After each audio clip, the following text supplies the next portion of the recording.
A classic is a classic is a classic and who knows it better than Royal Enfield, जिनका पूरा वर्चस्व जो है वो क्लासिक मोटरसाइकिल्स पे टिका हुआ है।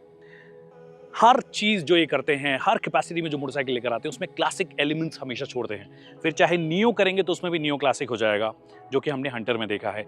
फिर बुलेट जो है वो एक क्लासिक मोटरसाइकिल है। क्लासिक नेम प्लेट जो है वो अपने आप में बहुत बड़ी है, और क्लासिक नेम प्लेट इतनी बड़ी है उसका अंदाजा आप इस बात से लगा सकते हो, जहां पे बुलेट ने इनको फाउंडेशन दी थी, एक सॉलिड स्टार्ट इनको दिया था, वहीं पर क्लासिक जब इंट्रोड्यूस हुई 2009 में, क्लासिक 350 और 500, तो इनकी जो ग्रोथ है वो एक्सपोनेंशियल हो गई। Now with the same name plate classic, अब ये बड़ी कैपेसिटी का इंजन ऑफर कर रहे हैं with this one, the classic 650, जो कि आज भारत में लॉन्च हो गई है और आज मैं इसको चलाने वाला हूं। बट मेरा क्वेश्चन ये है, जो क्लासिक 350 के बायर्स हैं, क्लासिक 500 के जो बायर्स थे, क्या उनके लिए एक नेचुरल अपग्रेड है? क्या वही कैरेक्टर ये दे पा रही है? नमस्कार खमगनी देवियों सज्जनों, मेरा नाम है विकास योगी, आप देख रहे हैं ऑटो योगी, और आज मेरी सवारी क्लासिक 650 होगी।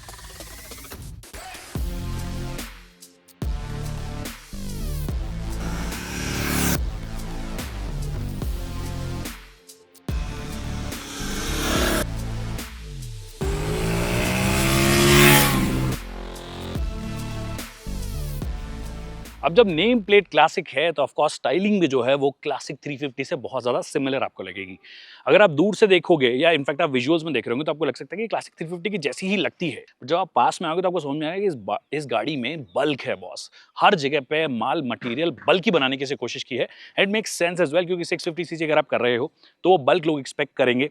350 सीसी जहां पर एकदम परफेक्ट फिट होती है मोस्ट इंडियंस के हिसाब से, 650 will be a natural upgrade to a lot of people. That's why they've kept the design language very very similar. जैसे कि मैंने बोला कि जैसे पास में आओगे तो फिर आपको बल्क समझ में आएगा। चाहे आप ये वाला पोर्शन की बात कर लीजिए, टैंक की बात कर लीजिए, it's a big tank.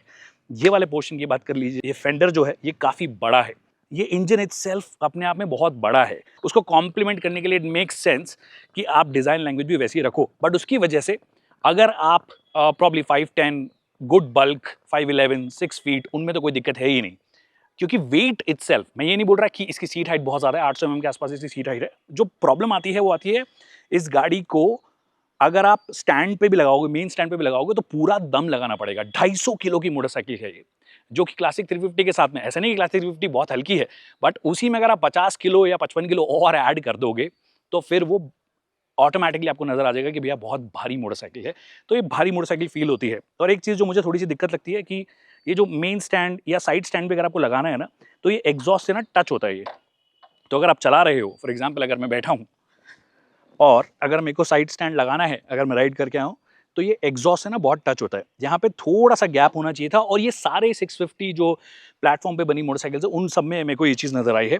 Main stand पे लगाओगे तो भी वो सेम दिक्कत आती है। एंड आई वाज एक्सपेक्टिंग कि थोड़ी सी लाइट वेट होती तो मजा आ जाता, ज्यादातर लोगों के लिए ज्यादा मजा आ जाता।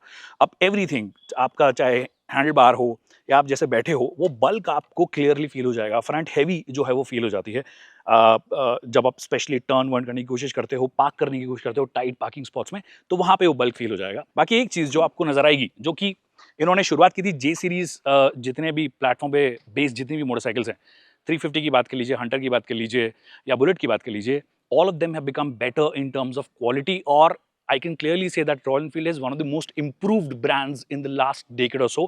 In fact, जितने भी इंडियन मैन्युफैक्चरर्स उनमें अगर आप बात करोगे तो this is one of the most improved brands. Quality levels have become so better. चाहे आप बटन की क्वालिटी की बात कर लीजिए, कहीं पे भी आप टच करोगे, इवन जो क्रोम फिनिश है, पेंट फिनिश है, ये सारी की सारी जो चीज़ें हैं वो बहुत बेहतरीन हो गई है। एक चीज़ जो अभी मुझे थोड़ी सी ऑकवर्ड लगती है वो है कि ये जो वायर मैनेजमेंट है ना, वो थोड़ा सा अभी भी बेटर होना चाहिए था। स्पेशली अगर आप इस साइड से देखोगे तो आपको नजर आएगा कि वायर्स ऐसे ही फैले हुए नजर आते हैं, तो थोड़ा सा बेटर टकिंग किया जा सकता था, थोड़े लेसर वायर्स यूज कर लेते प्रॉबेबली, तो थोड़ा सा बेटर हो जाता। सिंगल सीट आपको नजर आ रही है, बट ऑफकोर्स अगर आपको पिलियन सीट लगानी है तो पिलियन सीट भी लगा सकते हो। देयर इज अ वर्जन जो कि पिलियन सीट में भी आ जाएगा। बाय द वे इसकी प्राइस भी ऑलरेडी आ गई है, तो प्राइस जो पूरी लिस्ट है मैं यहाँ पे क्लियरली मेंशन कर दूंगा। डिफरेंट जो आपके कलर्स हैं उनके हिसाब से प्राइसेस अलग है, बाकी इक्विपमेंट लिस्ट में कोई चेंज उनमें नहीं है। तो 3,37,000 से शुरू होती है, 3,50,000 तक जाती है।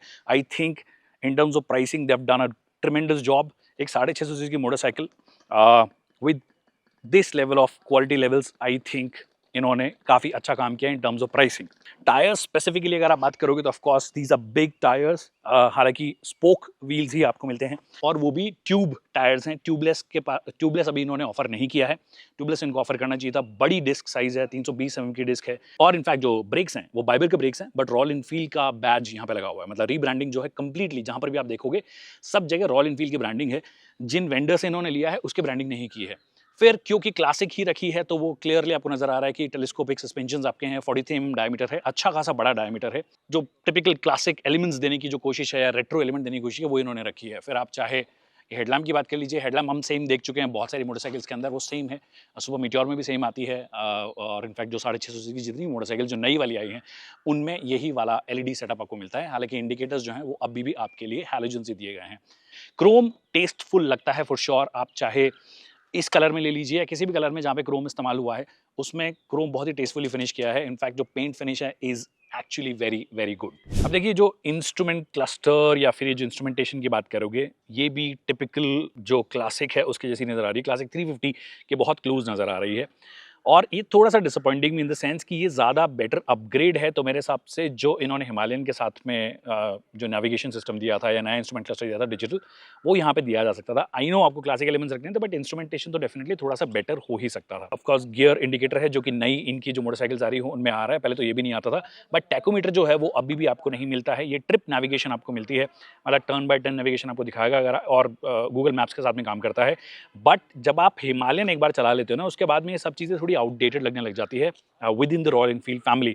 और मेरे हिसाब से इतना बेहतरीन तरीके से इन्होंने इंटीग्रेट किया था उसको, आई विश इसके साथ में भी वो कर पाते, बट इन्होंने नहीं किया है। क्लासिक 350 या क्लासिक 500 की अगर आप बात करोगे तो ये दो मोटरसाइकिल्स लोगों के बीच में पॉपुलर इसलिए भी रही है क्योंकि बहुत ही रिलैक्स्ड राइडिंग जिन लोगों को पसंद है, जो कि क्लासिक मोटरसाइकिल्स की पहचान भी है, वो ऑफर करती है। मतलब अगर आप हाई गियर में भी हो तो बार बार गियर चेंज नहीं करने हैं आपको, एकदम आराम से चिल्ड आउट तरीके से चलाना चाह रहे हो, रिलैक्स तरीके से, लेड बैक तरीके से चलाना चाह रहे हो तो आप चला सकते हो। और 500 जाने के बाद में क्लासिक 350 जो जे सीरीज में भी आई उसने भी वो कैरेक्टर लोगों को ऑफर किया और इसी वजह से वो इतनी पॉपुलर आज भी है। क्लासिक 650 के साथ में इन्होंने वो करने की कोशिश तो की है, but the challenge is this engine जो कि अपने लो एंड टॉर्क के लिए बहुत ज़्यादा फेमस नहीं है। हालांकि इन्होंने कोशिश की है डिफरेंट तरीके से मैप करने की, अलग अलग मोटरसाइकिल्स में अलग अलग तरीके से ट्यून करने की, बट अगर इसकी ट्यूनिंग की बात करें तो शॉटगन 650 और ये जो इंजन है वो exactly same state of tune में आपको मिलता है। तो अगर आपने शॉटगन चलाई है तो वैसी ही सिमिलर फीलिंग आपको नजर आती है। परफॉर्मेंस के बारे में और बात करेंगे, डिटेल में बात करेंगे, बट उससे पहले एग्जॉस्ट सुना देता हूँ आपको, क्योंकि भैया क्लासिक है तो वो एग्जॉस्ट या रॉयल इनफील्ड में वो जो थंप हमारी आदत है, डुक डुक की जो आवाज़ है, उससे हम इसको पहचानते हैं। क्या ये ऑफर करता है?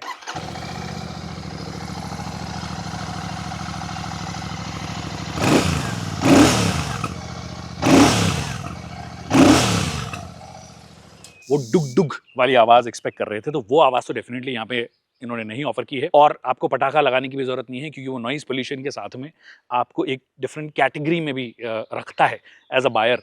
तो आप उससे दूर रहें, उस आइडेंटिटी से, उस इमेज से दूर रहें, तो आपके लिए भी बेहतर होगा, रॉयल इनफील्ड के लिए भी बेहतर होगा ऑफकोर्स।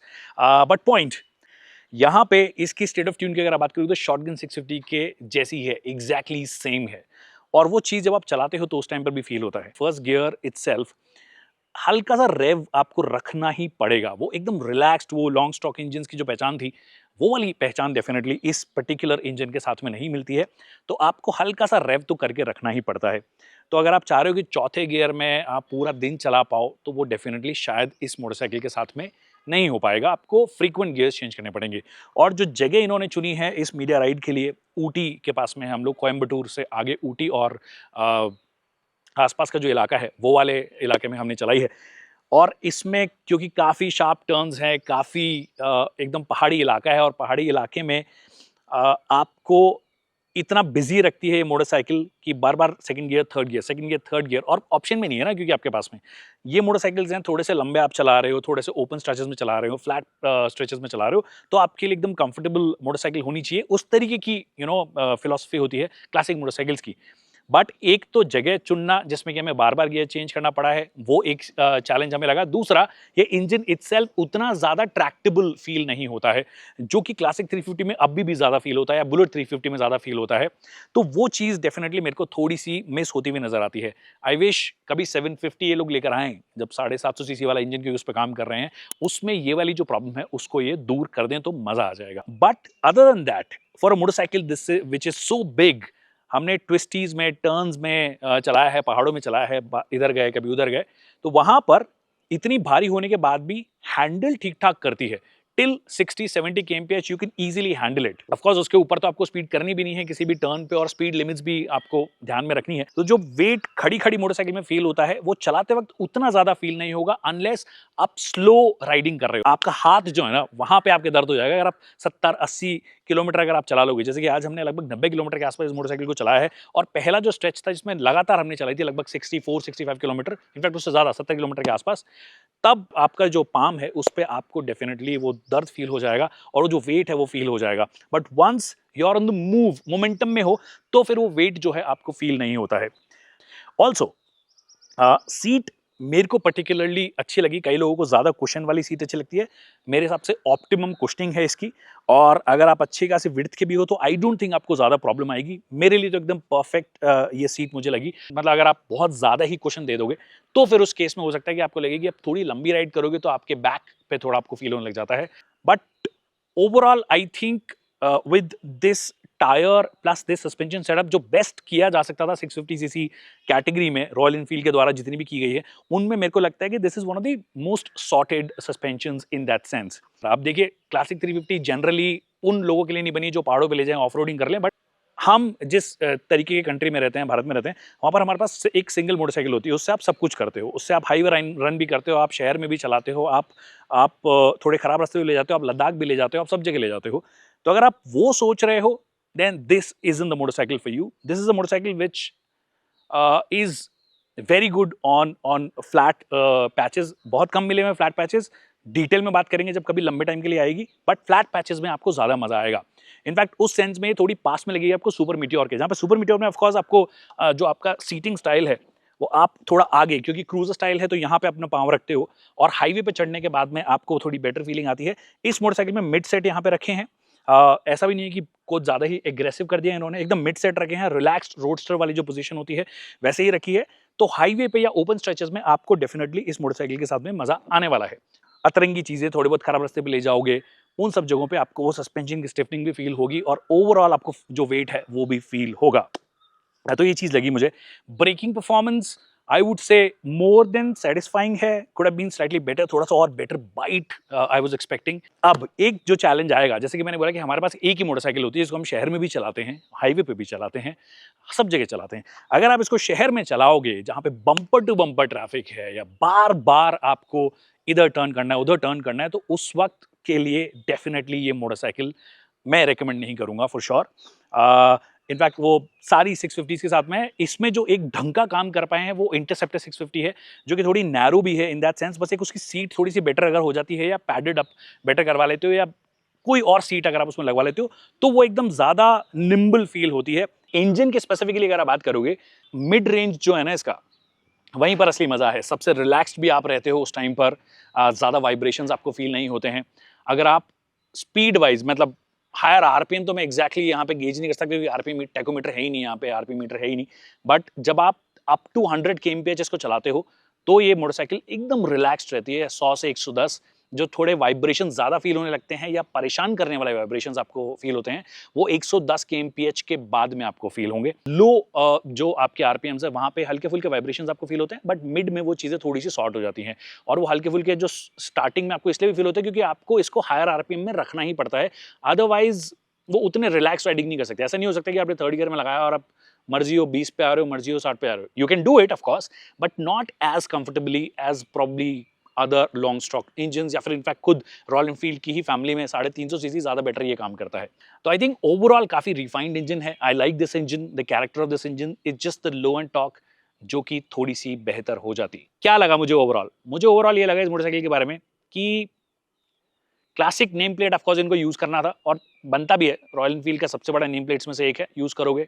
पर 650 सीसी में ऑलरेडी बहुत सारी मोटरसाइकिल्स इनके पास में आती है, बट क्लासिक 650 के साथ में वो पुल है, आई थिंक वो एक वो मार्केटिंग भी थोड़ी बेटर होती है कि क्लासिक अब 650 सीसी में आने लगी है, पहले 500 में आती थी, वो चली गई है, अब 650 सीसी में आने लगी है, तो वो करने की कोशिश कर रहे हैं। बट वो जो थोड़ा सा वो कैरेक्टर जो क्लासिक 350 में है ना, वो कैरेक्टर यहाँ पे भी होना चाहिए था। I think it's not as relaxed, as laid back as the classic 350।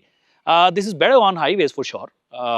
In fact turns पे भी with this kind of weight अच्छा करती है, बट ओवरऑल वो थोड़ा सा और अटेम्प्ट और थोड़े से और इलेक्ट्रॉनिक्स और थोड़े से और फीचर्स अगर आ जाते, मेरे लिए तो वो गूगल मैप दे दो आप, जो आपने हिमालयन में इंटीग्रेट किया है, ये जो टर्न बाय टर्न नेविगेशन है, ट्रिप नेविगेटर जिसको बोलते हैं, ट्रिप नेविगेशन जिसको बोलते हैं, आई थिंक वो ज़्यादा काम का होता नहीं है। तो ये है मेरे व्यूज़ क्लासिक 650 के बारे में। आई होप आपको ये वीडियो पसंद आएगा। वीडियो पसंद आया तो इसे लाइक करना और शेयर करना ना भूलिए। अगर कोई सवाल है जो कि रह गए हैं तो कमेंट सेक्शन में पूछ सकते हो। Thank you so much people for watching this video.